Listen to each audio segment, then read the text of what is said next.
يا مساء الخيرات واهلا بحضراتكم حلقه جديده من الخلاصه، والنهارده هيكون معانا فيها ملف مهم بيهم ناس كتير جدا وخاصه فئات الشباب او الاسر الاولى بالرعايه وكمان الطبقات المتوسطه، لانه الحقيقه مفيش بيت في مصر تقريبا ما فيهوش حد بيحلم انه يمتلك شقه او عقار او انه يتجوز او انه يبدا حياه جديده.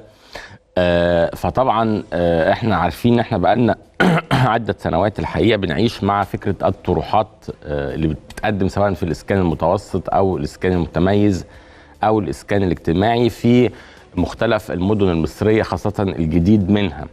وطبعا بعد أيام كمان هيكون في فتح للتقديم على الشقق اللي أعلنت عنها وزارة الإسكان لعام 2024. الطرح الجديد ده هيوفر 70,000 وحدة سكنية، فده واحد من أكبر الطروحات. 70,000 وحدة سكنية موزعة ما بين وحدات لمحدودي الدخل وأخرى للمتوسطي الدخل. ودي طبعا خطوة هدفها يعني إنك تحصل على سكن ملائم للشرائح والناس الأكثر احتياجا، وعشان كده ناس كتير طبعا مهتمة بعملية التقديم. فاحنا هنكون معاكم بنرصد برضو ازاي تقدم، عمليه الطرح بتتم ازاي، القرعه بتمشي ازاي، لو في شروط محدده، لو في نصائح محدده، لو في معلومات حضرتك محتاج تعرفها اتفرج على الفقره دي لانها ان شاء الله هتكون فقره مهمه. عشان كده خلونا نروح نديكم شويه معلومات في الاول. برضو هنشوف مع بعض تفاصيل الطرح الجديده اللي منتظره خلال الايام واللي جايه طبعا لشقق الاسكان الاجتماعي 2024. فتعالوا نشوف مع حضراتكم زي ما قلنا لكم ده واحد من اكبر الطروحات، 70,000 وحده سكنيه. تعالوا نشوف مع بعض.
طيب اكيد في ناس مننا عايزه تعرف شويه تفاصيل اكتر مثلا عن كيفيه تقديم الاوراق المطلوبه او الحالات كمان اللي ممكن يتم فيها سحب الشقه لو انت ما التزمتش بالتزامات معينه بالنسبه لشقق الاسكان الاجتماعي. فتعالوا برضو نروح نشوف مجموعه من التقارير المعلوماتيه هتديكوا يعني فكره كويسه جدا عن طرق التقديم والشروط الواجبه وغيرها من التفاصيل اللي حضرتك محتاج تعرفها قبل لما طبعا تروح تسحب كراسات الطرح.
زي ما شفتوا مع حضراتكم اكيد معلومات هتهم وتكون مفيده لاي واحد عايز يقدم، وزي ما قلنا لحضراتكم انه الطرح ده ميزته ان هو من اكبر الطروحات، 70,000 وحده سكنيه وفي اكتر من 14 موقع ومدينه في مصر. وكمان المهم زي ما شفتوا مع حضراتكم انه الشروط سهله ومحدده ميسره، الورق واضح قدام حضراتكم، وفي كمان برضو اجراءات تعودنا عليها في الفتره اللي فاتت شويه متعلقة بمنع التلاعب أو الغش أو استخدام الوحدات السكنية في غير محلها، فده برضو يدي انطباعات جيدة وشعور بالأمان. وفي النهاية بتبقى الاختيار كمبيوترايزد، يعني كله عن طريق الكمبيوتر، فده برضو بيدي قدر من الشفافية. فتعالوا بقى دلوقتي نروح لفاصل، وبعد الفاصل هنرجع مع حضراتكم ونستقبل الأستاذ محمود داوود، وهو المتخصص في ملف التطوير العمراني والمدن المستدامة. نلتقي به بعد الفاصل.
على مدار السنوات اللي فاتت شهدت الدولة المصرية جهود كبيرة جدا في ملف الإسكان، وده لتلبية احتياجات المواطنين وتحقيق الاستقرار الاجتماعي والاقتصادي ودعم الشباب بوحدات سكنية مناسبة وبأسعار مخفضة ومدعمة. قامت الدولة بإطلاق عدد من مشروعات الإسكان الاجتماعي اللي هدفها الرئيسي توفير وحدات سكنية بمساحات وأسعار بتتناسب مع متطلبات الفئات المختلفة وخاصة الشباب. أبرزهم مشروعات الإسكان الاجتماعي اللي بيتم فيها توفير وحدات بأسعار مدعمة من ذوي الدخل المحدود، وكمان المشروعات القومية زي مدينة العالمين الجديدة والجلالة وغيرهم، واللي بتوفر فيهم وحدات سكنية بتتماشى مع المعايير الحديثة والعالمية. كمان من ضمن المبادرات المهمة اللي الدولة قامت بيها مبادرة سكن لكل المصريين، اللي بتهدف لتوفير 100,000 وحدة سكنية سنوياً للشباب والعائلات ذات الدخل المتوسط والمحدود، بتسهيلات في نظام الدفع والتقسيط على فترات طويلة، ودعم التمويل العقاري من خلال البنوك لتسهيل الحصول على الوحدات السكنية. في كمان برامج الدعم التمويلية اللي موجهة للشباب، واللي بتشمل قروض ميسرة بتقدمها البنوك بفوائد منخفضة، والتمويل العقاري اللي بيساعد في توفير التمويل اللازم لشراء الوحدة السكنية مع تقديم تسهيلات كتيرة في السداد. الدولة المصرية بتسعى لتعزيز ملف الإسكان وتوفير وحدات سكنية مناسبة للشباب، وده اللي بيعكس التزامها بتحقيق التنمية المستدامة والاستقرار الاجتماعي. وبفضل الجهود دي أصبح من السهل واليسير للشباب والراغبين في امتلاك وحدات سكنية أن تلبي احتياجاتهم للتعزيز من فرصهم في بناء حياة كريمة ومستقرة.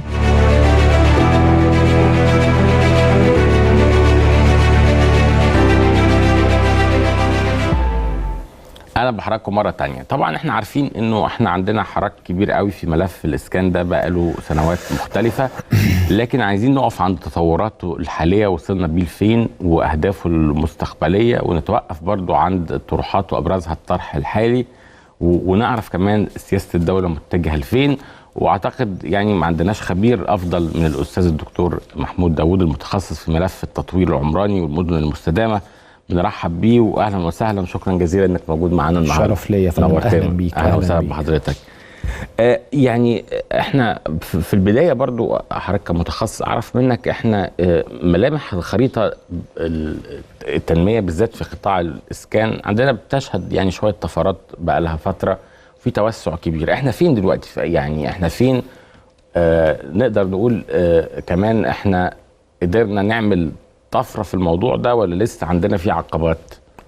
العقبات الحقيقيه لو هنفترض ان في عقبات هي في السلوك الجمعي عندنا، لكن خلينا نتكلم عن الملف ده وباستفاضه اكتر. يعني بالزبط. الملف مش بادئ من النهارده ولا من سنه ولا من 2، احنا بقالنا 10 سنين مقتحمين ملف التطوير العقاري من وقت تولي فخامه السيد الرئيس، وعلى مدار اكتر من وزاره شايفين الاهتمام الكلي والجزئي بالمواطن وخصوصا المواطن البسيط، وده ردا على كل مغرض. يعني كان دايما يقول لك الاهتمام لاصحاب وذوي رؤوس الاموال، الاهتمام للجنسيات الاجنبيه اللي جايه تستثمر، الاهتمام بالاغنياء بس، وكانوا بيستدلوا دايما بالعالمين وغيره.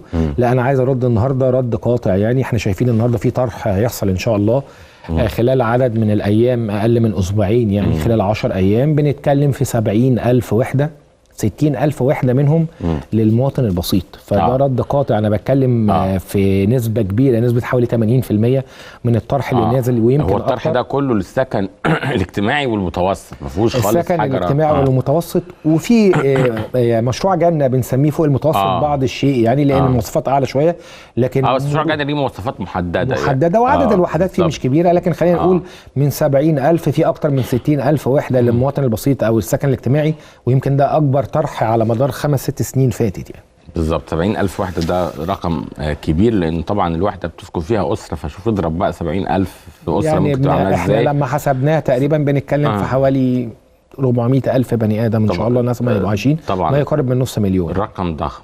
الطرح الطروحات دي في اكتر من موقع صح؟ في عدد كبير من المدن، 15 مدينه ما بين مرورا من جنوب مصر لشمالها. يعني المساله مش مقتصره زي ما دايما بيتقال ان الموضوع مقتصر على القاهره الكبرى او محافظه الجيزه، لا هو في اكتوبر الجديده، حدائق اكتوبر، هنروح للقاهره في القاهره الجديده، وده يمكن فيها عدد وفير من وحدات سكن مصر. مر بعد كده بقى بقنا واسيوط، الدلتا، منصوره الجديده، العالمين. فهو مهتم بكل الجوانب، احنا مهتمين بوجه بحري ووجه قبلي والدلتا وجنوب مصر. فالفكره وما فيها ان احنا مهتمين باكتر من 15 مدينه وفئات كتير. في الصعيد كمان مش عارف، ما انا زي ما بقول لحضرتك قنا واسيوط الجديده، وقنا واسيوط الجديده. حضرتك كنت بتكمل نقطه، معلش انا قطعت. الفكره وما فيها ان احنا مهتمين بجميع الانحاء في مصر، مش مطلعين جزء. دايما كان بيتقال وبينتقدوا ان الاهتمام الاكبر بالقاهره الكبرى، لا هو فيه اهتمام باكتر من محافظه. مهتمين جدا بجنوب القاهره، بجنوب سوري الدوله، جنوب مصر اللي هو الصعيد، موجود عندنا في قنا واسيوط. وده رد قاطع يعني على فكره عدم الاهتمام بالصعيد، او ان هو يعني ماده للاهمال او غيره. لا طبعا، يعني احنا شايفين ده موجود جليا يعني.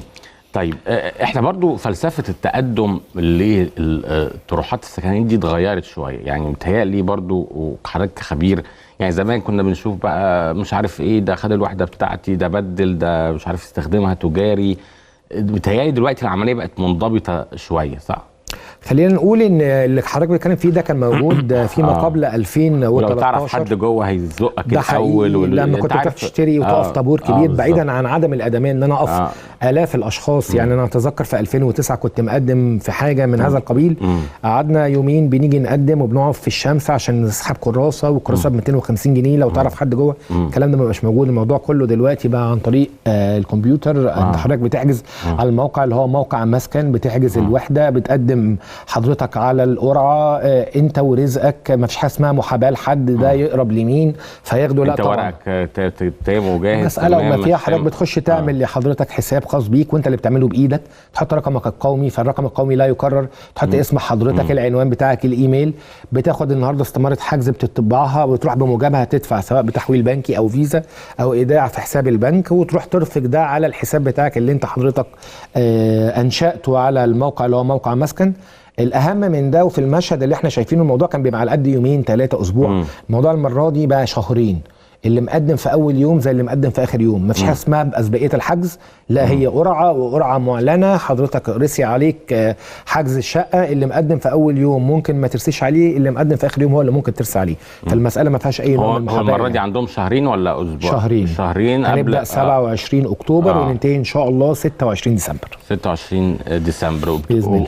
طيب هنروح فاصل سريع، وبعد الفاصل هنرجع هسال من حضرتك برضو عن تحديد المواقع بيتم ازاي، وكمان عايز اروح معاك الفلسفه العامه في النمو العمراني في مصر. احنا رايحين فين، وهل حققنا فيها يعني نقدر نقول انجاز، ولا محتاجين اكتر مع معدل الزياده السكانيه الكبير؟ يعني هنسال طبعا الاسئله دي بعد الفاصل، نرجع لكم مره ثانيه.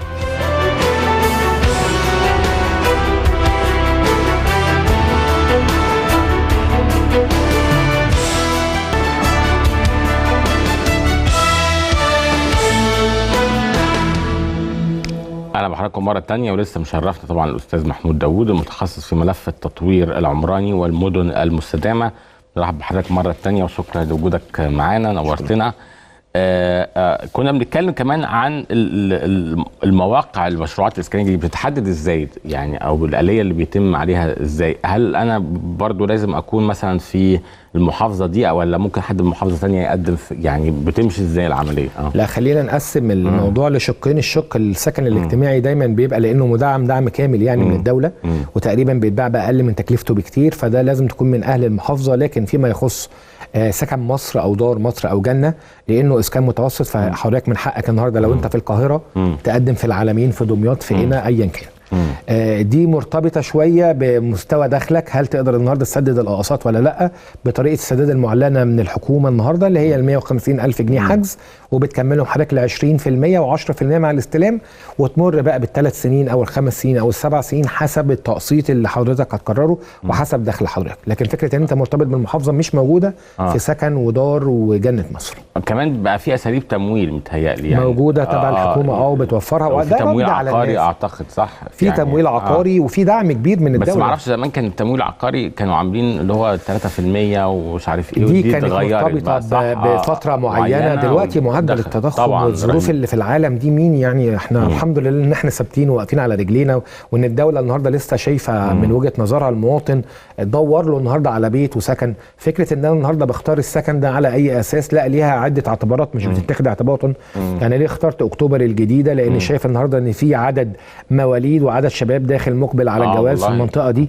حدائق اكتوبر احنا شايفين ان في مكان النهارده، وبقى في المكان بقى مأهول.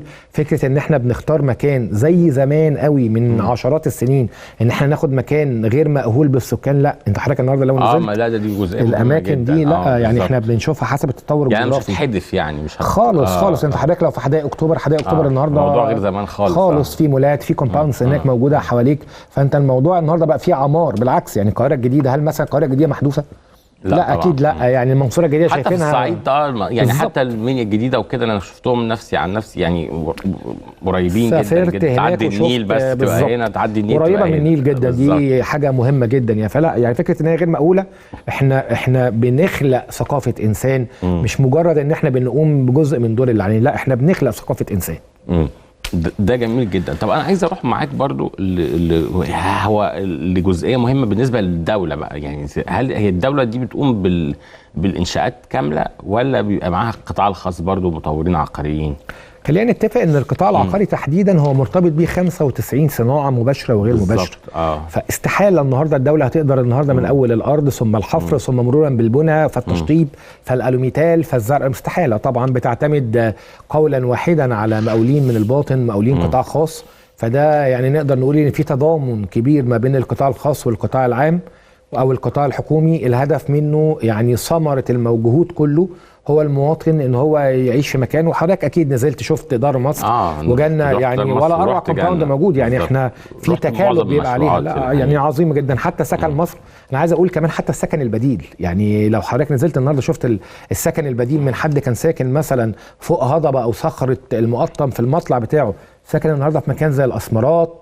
لا يعني الوضع اختلف تماما. كنت اخر حاجه زرتها كانت بس دي مش مدينه، دي مثلث ماسبيرو، بس طبعا روعة بالناس اللي كانت موجوده ونقلت طبعا نقله نوعيه بالنسبه لهم، قريب من الاوتيلات وقريب من النيل يعني في قلب وسط البلد، فلا يعني الموضوع ملوش علاقه بالمناطق النائيه اطلاقا يعني.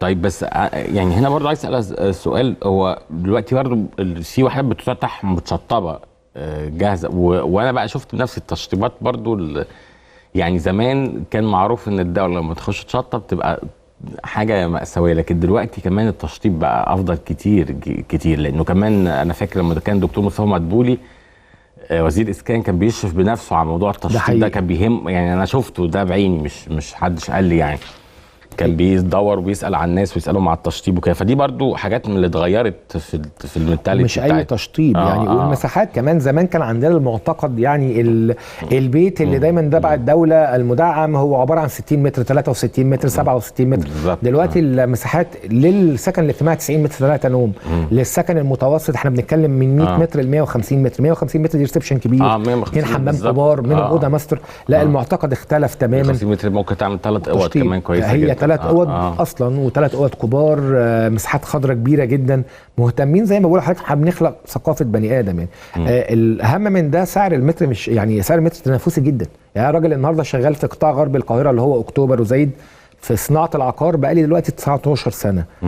لما اقول لحضرتك النهارده بيطرح المتر في اكتوبر ب 15500 جنيه كامل التشطيب، اعتقد ان ده سعر شقه في اي كومباوند عادي في سنه 2016.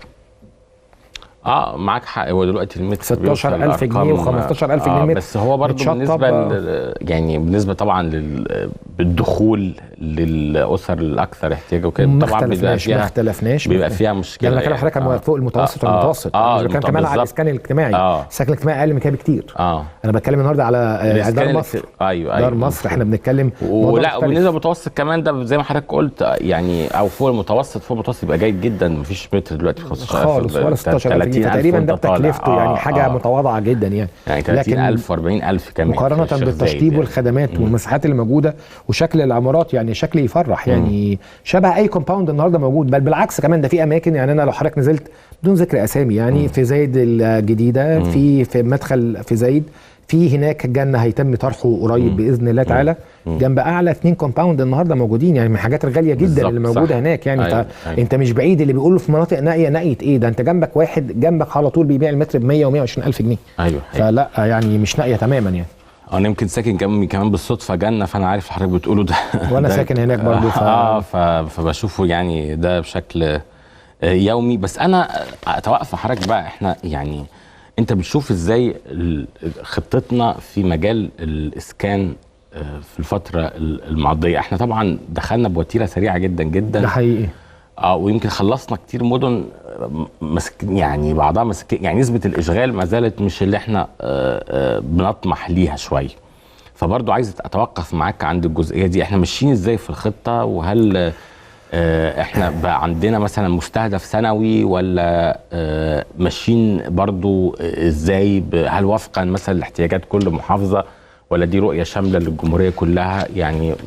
خلينا نقول ان دي رؤيه 2030، دي رؤيه محطوط لها العوامل بتاعتها والاجراءات اللي هتتم من سنين.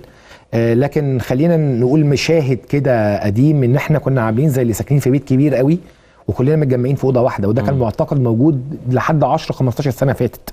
فكره ان احنا النهارده نتوسع افقي وراسي، نعمل ظهير ساحلي لكل محافظه من المحافظات. يعني حضرتك لو بصيت للعاصمه الاداريه كمدينه جديده النهارده ليها ظهير ساحلي، لان هو العاصمه العين السخنه اللي هي مدينه برضه مستدامه موجوده، وهكذا. فكره ان احنا افق في خط الساحل فوق طبعا واضح جدا. بالظبط فلا هي فلسفه الدوله كانت عايزه الظهير والظهير الصحراوي توسعنا. ما كان مين يتصور النهارده من 5 سنين ان مدينه زي العاصمه الاداريه يبقى فيها ناس ساكنه، والوزارات والحي المالي والمركز وهكذا، حي السفارات وحي الوزارات موجود النهارده وشغال، وفي موظفين رايحين جايين، في اكتر من مول هناك اشتغل. سنه 2 هتلاقي حضرتك الاحياء مزدحمه ومندخله بالسكان. هو ده اللي احنا كنا بنتكلم فيه، ان كلنا في وسط القاهره موجودين، مش عايزين نفك التكدس ده. لكن الثقافه واحده واحده بتتغير. النهارده حضرتك شايف بيوت فاضيه، بيوت فاضيه لان النهارده لسه بعض المعتقدات عندنا وثقافه المصريين. وفي بدايه الحلقه انا قلت لحضرتك اللي لسه ما تغيرش هو ثقافتنا كمصريين، مش تصور الدوله لينا. بمعنى يعني النهارده لسه في ناس مقتنعه ان هي تبقى موجوده في الاماكن المزدحمه علشان قربك من المواصلات او غيره. في النهارده الدوله بتوجد حلول زي المونوريل اللي بيتعمل، القطر الكهربائي. لا، وكمان في عدد من المدن الجديده برضو كان فكره انشاء المحاور بتاعه النيل دي من الشرق للغرب والشرق للغرب، وتسهل وجود مثلا بني سويف الجديده، المنيا الجديده، الكباري اللي كانوا بيتريقوا عليها النهارده، اللي انا يعني احنا بنعتز جدا بشبكه الطرق المعموله. تبقى في القلب بس اتعملت لها شبكه طرق جيده. ده اللي انا شفته على الاقل يعني. شفناه ومشينا فيه، شفناه ومشينا فيه يعني. حركه العمران تبقى سريعه جدا. لكن احنا طول عمرنا بنقول احنا عايشين على 7%. اعتقد ان النسبه دي زادت شويه، زادت، والامل النهارده ان شاء الله ان خلال عده سنوات ضئيله يعني نوصل ل 14%. طريق النهارده 14% من مساحه مصر. انا عايز اقول لحضرتك حاجه. انت شايف ان ده ممكن يعني؟ ممكن وممكن جدا، خصوصا بمثابه مضاعفه. بس نتيجه ايه؟ نتيجه جهود وتضافر ما بين القطاع العام والقطاع الخاص. احنا شايفين النهارده مدينه زي العلمين الناس بقت ممكن تسكن في طول السنه. مدينه زي الجلاله بقى فيها جامعات النهارده وبقى فيها ناس ساكنه طول السنه، مش عدد كبير، لكن احنا بقينا شايفين الحاجه اللي كنا شايفينها عباره عن حاجه ساحليه او مصيف بقت موجوده وسكن وتقدر تعيش هناك. فده طبعا هيضاعف المساحه من 7 ل 14% ان شاء الله خلال 5-6 سنين باذن الله تعالى. طيب انا استاذنك نشرك معانا في الحوار سياده النائب عبد الباسط الشرقاوي، عضو لجنه الاسكان والمرافق العامه في مجلس النواب. اهلا بيك سياده النائب، منورنا. اهلا يا فندم، حضرتك يا فندم، واهلا بالضيوف. اهلا بحضرتك يا فندم. يعني طبعا احنا سامعين الايام دي واعلنا النهارده عن طرح يمكن هو من اكبر الطروحات اللي تم الاعلان عنها فيما يتعلق بالاسكان الاجتماعي والاسكان المتوسط والاجتماعي بالذات. يعني هو 70,000 وحده سكنيه في الفتره القادمه في تقريبا 15 مدينه. لو حضرتك برضو عندك قراءة للطروحات دي تقول لنا عليها ايه، وبعد كده اروح مع حضرتك برضو لابرز الملفات في ملف الاسكان في الفترة القادمة مع التوسع طبعا اللي شفناه بشكل كبير في السنوات الماضية. الاول عايز نتكلم ان وزارة الاسكان النهارده متمثلة في هيئة المجتمعات العمرانية. النهارده الطروحات فيها في جميع المدن تقريبا، اذا كان اسكان اجتماعي او اسكان متميز دار مصر او سكن مصر او جنة مصر. والنهارده في طرح هيبدا من يوم 27/10 لعدد كبير جدا من الوحدات السكنيه تقريبا في جميع المدن. وهيئه مجتمعات النهارده نجد في برج العرب، نجد في حدائق اكتوبر، نجد في اكتوبر، نجد في العاشر، نجد في العبور، واخد بالك، المنصوره الجديده، ما بين اسكان متوسط وما بين اسكان اقتصادي وما بين اسكان متميز. النهارده هذه الطروحات جعلت الشارع النهارده وباسعار بخلاف السوق. احنا شايفين النهارده المطورين العقاريين في كل الاماكن الاسعار فرق شاسع بين سعر وزاره الاسكان وسعر المطورين العقاريين الموجودين. النهارده وزاره الاسكان عملت عن طريق هيئه المجتمعات العمرانيه توازن في الاسعار، خلت الدنيا يعني شبه كويسه النهارده ان شاء الله. والنهارده الرئيس سياده الرئيس فخامه الرئيس النهارده بص الاسكان الاجتماعي ده عشان الشباب واسكان الشباب. اصبح النهارده الاسكان الاجتماعي تقريبا في كل المدن، تقريبا كده في كل المدن موجود النهارده. نعم. طيب انتم متابعين ازاي في اللجنه ايضا تطورات مشروع الاسكان في الفتره دي يا فندم؟ احنا الاسكان الاجتماعي طبعا بنتابع صندوق الاسكان الاجتماعي مع الدكتوره مي عبد الحميد بصفه مستمره، وبنشوف الطروحات والاسعار واسعار الشقق واسعار الوحدات طبقا لزياده الاسعار السوقيه اللي موجوده. تعرف حضرتك النهارده مع التعويم، مع سعر الدولار، مع سعر الحديد، مع سعر الاسمنت، مع سعر مواد البناء، النهارده لازم يبقى في تنسيق بالاسعار دي. نجد ان الاسعار شقق الاسكان الاجتماعي النهارده اللي هي 90 متر النهارده سعرها معقول يعني مقارنه بالاسعار الشقق 90 متر اللي موجوده خارج نطاق هيئه المجتمعات العمرانيه او خارج نطاق وزاره الاسكان. فاحنا في متابعه مستمره في اللجنه بقياده طبعا السيد محمد بيه اعضاء رئيس اللجنه واعضاء اللجنه كلها. نعمل اجتماعات دوريه تقريبا شبه مستمره، اذا كانت عن طريق ان احنا بنجيب الدكتوره مي عبد الحميد او بنجيب حد من هيئه المجتمعات العمرانيه رئيس الهيئه المهندس امين، كان قبل كده المهندس عبد المطلب اللي هو حاليا محافظ الاقصر.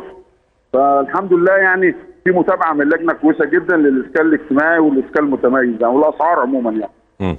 طب في سؤال معلش برضه اوجهه لحضرتك يعني لو سمحت لي. البعض برضو بس بيشتكي انه نسبه الاشغال ما كانتش في مستوى طموحاتنا شويه، بالذات في بعض المدن الجديده. ما سمعتش حضرتك والله. البعض بس كان بيشير انه نسبه الاشغال بطيئه شويه بالنسبه لتوقعاتنا في بعض المدن الجديده. ما اعرفش حضرتك بتبصوا النقطه دي ازاي؟ بص حضرتك، الطرح موجود. حضرتك الاشغال ده مش بتاعنا احنا بقى. انا بطرح الوحده كان او هيئه مجتمعات، بطرح هذه الوحده والساكن ما بيجيش. انا مش هجبر الساكن انه يجي، واخد بال حضرتك؟ انا باجي بيدفع ثمن الوحده بتاعته، واخد بالك؟ المرافق موجود، يعني دي كلها ما بتطرحش وما بتستلمش، اللي هي مترفقه بالكامل. المرافق بتاعتها موجوده بالكامل. المدن الجديده كلها زي الصوره الجديده، زي العلمين، زي الحدائق اكتوبر، كلها النهارده وحدات سمارت فيها النت وفيها كل حاجه، كامل المرافق تقريبا يعني. ايوه، انا بشكر طبعا حضرتك شكرا جزيلا الاستاذ عباس الشرقاوي عضو لجنه الاسكان والمرافق العامه، شكرا جزيلا. وطبعا برجع لحضرتك مره ثانيه وهروح معاك في اسئله عامه كده برضو عن قطاع الاسكان في مصر. هو ليه كل شويه يقولوا احنا رايحين للفقاعه، لا احنا مش رايحين للفقاعه، لا احنا رايحين للفقاعه، لا الاسعار بتزيد بشكل غير منطقي ولا يعكس قوه السوق. واحيانا بنلاقي رجال اعمال مختلفين او برضو توجهات مختلفه في الطرح ده. فايه راي حضرتك لهذه الجزئيه؟ متفق في جزء مع زياده التضخم طبعا واسعار مواد البناء ومختلف في جزء. خلينا نتفق على حاجه، ان في فقاعه عقاريه ولا لا؟ لا، مفيش فقاعه عقاريه. طب السبب ايه؟ لان الفقاعه العقاريه زيها زي اي ظاهره ليها عوامل. العوامل دي مش متوفره في مصر، مش عشان احنا بعيد عن كده، لكن هي مش متوفره في مصر. زي اللي حصل في امريكا. طب ما امريكا اكيد دوله اكبر، اعظم دوله في العالم، مش معنى حصلت عندهم لان العوامل دي كانت موجوده ومتوفره وبقوه. هي فكره الرهن العقاري. احنا في مصر مش ناجح عندنا فكره الرهن العقاري بالصوره المبالغ فيها. يعني احنا هم كانوا هناك بيبيعوا الرهن بالرهن ده، يعني كان واحد بياخد الوحده مرهونه ويبيعها لواحد تاني. ازاي مسموح بده؟ لكن احنا عندنا شروط وضوابط مجحفه شويه، وانا بحييهم الصراحه ان هم بيحطوا الشروط دي. ففكره ان يتعثر او يعمل اعاده بيع ليها دي مش موجوده. فالضوابط دي نوعا ما بتحافظ على التوازن في السوق العقاري. ده مش موجود. فكره كويس حضرتك اشرت لنقطه مهمه. حتى في حاله عدم استخدام العقارات بشكل ما بيتم سحبها، ده حقيقي، او تغيير نشاطها او كده. فده كويس برضو عشان ما تبقاش حاجات مقفوله، مش واحد ياخدها ويبيعها النهارده. ده كان مسموح بيه في فتره 2008 في الفتره اللي حصل فيها الازمه العالميه اللي احنا سمعنا عنها في شهر 10. لكن خلينا نتكلم على السوق المصري. السوق المصري عليه طلب كبير جدا. حضرتك انت المحيط اللي حواليك النهارده فيه دول كبيره ودول كتيره النهارده متواجدين. اخواتنا السودانيين اللي بيقولوا النهارده ان هم خرجوا، هو خرج عدد وجيز منهم ولسه موجود منهم منورنا. في السوريين واليمنيين والليبيين. الحمد لله رب العالمين احنا نقطه تمركز وثيقه للناس. بيشتغل بشكل استثماري كبير. وشايفين النهارده صفقه راس الحكمه اللي كانوا بيعترضوا عليها المغردين يعني، وبعض الصفقات الموجوده النهارده اللي بتدخل وبتعمل ضخ دولاري. ففكره ان احنا يحصل النهارده فقاعه عقاريه صعبه قوي، احنا بعيد عنها. لكن هل في حاله النهارده من الهدوء؟ هو زيه زي اي سوق في عرض وطلب. هل النهارده حضرتك الاقبال على حاجه معينه؟ مثلا مجال الملابس، يعني وقت العيد بنلاقي شويه اقبال زياده. الشوارع مزدحمه. في الايام العاديه بيبقى فيه بيع وشراء بس مش بنفس الضراوه اللي بتحصل في الوقت ده. فهو سوق زي اي سوق. وممكن عشان برضو ارتفاع اسعار الفايده شويه في التمويل. ارتفاع اسعار الفايده خلي بال حضرتك ممكن شويه بيهدي السوق العقاري. لكن احنا الحمد لله انا بسمع يعني احنا ان شاء الله يعني مش مؤكده، ولكن بنسمع ان بصدد ان ممكن يحصل انخفاض في الفايده. فده هيعدل السوق العقاري. انا بقول لحضرتك انا في الصناعه دي، ودلوقتي السوق العقاري السكني بدا يرجع تاني وبقوه من اول شهر 9. الفتره اللي قبلها كان متجه جدا للساحل. فاحنا كنا شايفين النهارده بعض الاطروحات اللي موجوده من مطورين كبار يعني بدون ذكر اسامي، وكان في تنافس شرس. يمكن سمعت ان المتر وصل ل 150,000 جنيه في الساحل. فمنين النهارده في المشروع بيتباع في اول وثاني وثالث يوم بعدد وفير من المليارات. اعتمادك الكلي والجزء مش على المواطن المصري بس. في جاليات مصريه عايشه بره مصر النهارده بتستهدف ان هي يبقى ليها بيت وليها استثمار في مصر. كنت جايلك بقى في الجزئيه الثانيه فكره تصدير العقار دي، لانه الدوله كانت معوله عليها بشكل كبير وتحدث عنها رئيس الوزراء اكتر من مره. كنت جاي لك للجزئيه دي، احنا اخبارها ايه؟ الدوله كانت معوله عليها بشكل كبير وحتى ربطتها احيانا بالحصول على الجنسيه كمان او هو ده فكر موجود في العالم كله. احنا بس اللي احنا فكرنا فيها مؤخرا لان كان محتاج جراءه. لان كل ما ناخد النهارده خطوه نعمل صفقه راس الحكمه يقول لك اصل بعنا البلد. كلام عبثي طبعا. يعني انت حضرتك برضو في معوقات خارجه عن ارادتك. فالفكره بتتم دراستها بعقلانيه علشان نقدر نوصلها ازاي للناس ونبين الفكره للناس. فكره تصدير العقار النهارده انت بتبيع ايه لمين؟ في اماكن محظور فيها طبعا البيع للجنسيات الاجنبيه، زي عارفين احنا فيما يخص سينا، لكن بقيه الدوله انت من حقك النهارده كمواطن اجنبي، الشرط الوحيد ان حضرتك النهارده تعمل ضخ دولاري، تحول الاقساط عن طريق دولارات، فنقدر نوفر الدولارات، وده موجود على فكره واحنا في عندنا السعوديه بوتنشال ما طبعا موجود في كل حته. ما انا بشوف حتى الاعلانات دلوقتي على انستجرام مختلف بيت مش عارف في اليونان في قبرص وغيره، بالظبط في الدومينيكان في الحاجات دي. فازاي النهارده الناس دي اتوجدت؟ لكن احنا عندنا مشكله في الحته دي ان احنا عايزين نزود الثقافه بتاعتنا كمصريين ونبيعها للناس بره، ومحتاجين اصلا نسوق الموضوع باكثر احترافيه. حضرتك لسه بتقولي على انستجرام وفيسبوك بتفتح بتلاقي الاعلان الممول بيظهر لك النهارده شركه في اليونان. يعني لا، هو التاريخ والقيمه والاثار والبحر الاحمر والابيض والمقومات الرهيبه و30 النهارده مدينه مستدامه، اكيد احنا اكبر من كل الناس دي، واكيد احنا نستحق نصيب الاسد فيما يخص تصدير العقار. لكن هو بداوا وبدانا بقوه واقتحمنا الملف بقوه، بدليل النهارده ان احنا عندنا مدن مستدامه، بدليل النهارده ان بقى المطورين العقاريين في القطاع الخاص 15 مدينه على الاقل. احنا نستهدف 30 مدينه مستدامه ان شاء الله، بداناهم ب 16. الاهم من ده المطور العقاري بقى يساعدك في ده. مطور عقاري النهارده بقى يقدم المنتج العقاري اللي بيستهدف بيه المواطن الاجنبي. زمان كان فكره البيت الكبير وانك تبقى ساكن في فيلا، بقينا نسمع النهارده على الاستوديو، بقينا نسمع النهارده على الوحدات الخدميه اللي موجوده اللي هي اوضه وبقى في العقار الافتراضي ده كمان دي موجه ميتافيرس. طبعا ده موجود كنوع من الاستثمار. لكن اللي انا الفكره بس لسه شويه قدامه شويه. لا، هو حضرتك بتستهدف النهارده عميل اجنبي، بتحاول تدخله معاك في المود بتاع البيت بتاعه اللي هيستلمه بعد 4 سنين، يقدر يخش معاك عن طريق الذكاء الاصطناعي. ما ونش عندنا في مصر نوعا ما بدانا، هو كل حاجه يعني تاخد وقتها. داخلين في اساليب استثمار حديثه جدا جدا ومختلفه، وده بنستهدفه. والحمد لله في وسط كل ده مش بتنسى المواطن البسيط، الراجل بتاع السكن الاجتماعي. انا مش عارف اشكر حضرتك ازاي، لكن كنت سعيد جدا بالحوار ده وسعيد بتشريفك لينا النهارده. شرف ليا يا فندم، وان شاء الله على وعد بمزيد بالفقرات القادمه. فاشكرك شكرا جزيلا انك نورتنا النهارده. طبعا الخبير والاستاذ محمود داوود، متخصص في ملف تطوير عمراني والمدن المستدامه، نورتنا.